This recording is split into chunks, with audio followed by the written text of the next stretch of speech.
The glass shattered before the truth did. It wasn't supposed to happen like this.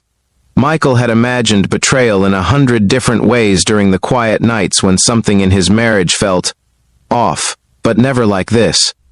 Never with laughter echoing down the hallway of his own home, never with the faint scent of another man's cologne lingering in the air, never with the realization hitting him so hard that it felt like the ground beneath him had disappeared. He stood frozen at the doorway of his bedroom, his fingers still gripping the handle as if letting go would make it all real. Inside, his wife Rachel turned toward him, her face draining of color, her lips trembling as she rushed to speak. The other man stood behind her, shirt half-buttoned, eyes darting around like a cornered animal. Rachel's voice cracked as she tried to hold on to something that was already gone, insisting that it wasn't what it looked like. But Michael didn't shout. He didn't cry. He didn't ask questions. Something inside him had already broken past the point of repair. If you believe in kindness, second chances, and the strength it takes to walk away from what breaks you, take a moment right now to like this video, leave a comment, share it with someone who needs it, and subscribe to the channel. Stories like this aren't just about pain, they're about rising again. Michael's voice, when it finally came, was calm. Too calm. It carried a weight that made the air in the room feel heavier. He told them both to leave, not with anger, but with finality. It was the kind of tone that didn't invite arguments or apologies. It simply ended things. Rachel broke down immediately, collapsing into tears, pleading, trying to reach him, trying to explain, trying to hold on to a version of him that no longer existed. But Michael didn't move. He didn't comfort her. He didn't even look at her the same way anymore. The man she had betrayed wasn't standing there anymore, someone else was. The door closed behind them a few minutes later, but the silence they left behind was deafening. The days that followed were hollow. Michael moved through his home like a stranger, every corner holding memories that now felt like lies. The couch where they used to sit together. The kitchen where they laughed over burnt dinners. The bedroom that now felt like a crime scene of broken trust. Everything was the same, and yet nothing was. Sleep became something distant. Night stretched endlessly, filled with thoughts he couldn't turn off. He replayed every moment, every conversation, every sign he had ignored. He questioned himself more than he blamed her. Was he not enough? Did he miss something? Could he have prevented it? But deep down, he knew the truth. Betrayal wasn't born overnight. It was built in silence, in choices, in secrets. And no matter how much he dissected it, it wouldn't change what had already happened. A week later, Rachel tried to come back. She stood outside the door with red eyes and a trembling voice, holding on to hope that maybe, just maybe, he would open the door and forgive her. She spoke about mistakes, about confusion, about how she never meant for things to go this far. She said she loved him. Michael listened from the other side. He didn't interrupt her. He didn't yell. He simply stood there, absorbing every word, letting them settle before he responded.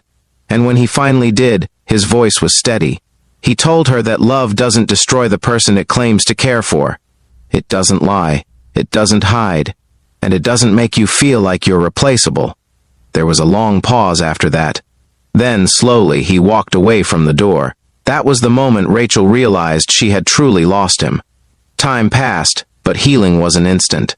Michael had to rebuild himself piece by piece. He started small. He forced himself to go outside, to take walks, to breathe fresh air that didn't carry memories of pain. He reconnected with old friends he had drifted away from. He started going to the gym, not just to stay fit, but to feel strong again inside and out. There were setbacks, of course. There were days when the memories came crashing back, when the loneliness felt unbearable, when he questioned whether he would ever trust again. But each time he fell, he got back up. Not because it was easy, but because he refused to let his story end in heartbreak. Months later, something changed. It wasn't a big moment. It wasn't dramatic. It was quiet. Michael was sitting in a small cafe in a quiet town in Colorado, a place he had moved to for a fresh start. Snow fell gently outside, covering the streets in white. For the first time in a long time, he wasn't thinking about the past. He was just there, at peace. That's when he realized something important. He hadn't just survived what happened to him, he had grown because of it. The betrayal that once felt like the end of his life had, in a strange way, given him a new beginning. It forced him to rediscover himself, to understand his worth, to set boundaries he never had before. And Rachel? She tried to move on too, but life didn't unfold the way she had imagined. The man she had chosen over Michael didn't stay. The excitement faded, replaced by reality, and eventually he walked away too. What she was left with wasn't love, it was regret. She reached out to Michael again months later, hoping for closure, maybe even forgiveness. This time, he answered, but he didn't give her what she expected. He didn't take her back. He didn't reopen old wounds. He simply forgave her not for her sake, but for his own peace. He told her that holding on to anger would only keep him tied to the past, and he was no longer willing to live there. That was the last conversation they ever had. Michael moved forward. He built a new life, one grounded in self-respect and clarity. And eventually, when he least expected it, he met someone new. Someone who didn't bring chaos or doubt, but calmness and honesty. Someone who showed him that love doesn't have to hurt to be real. Before this story comes to an end, here's a special request comment below with the word strong. If you believe that walking away from betrayal is one of the hardest but most powerful choices a person can make, because it is. And if this story touched your heart, if it made you feel something real, take a moment to like the video, share it with someone who might need to hear this today, and subscribe to the channel. Your support helps keep these stories alive. In the end, Michael didn't just lose a wife, he found himself. And sometimes, that's the greatest victory of all.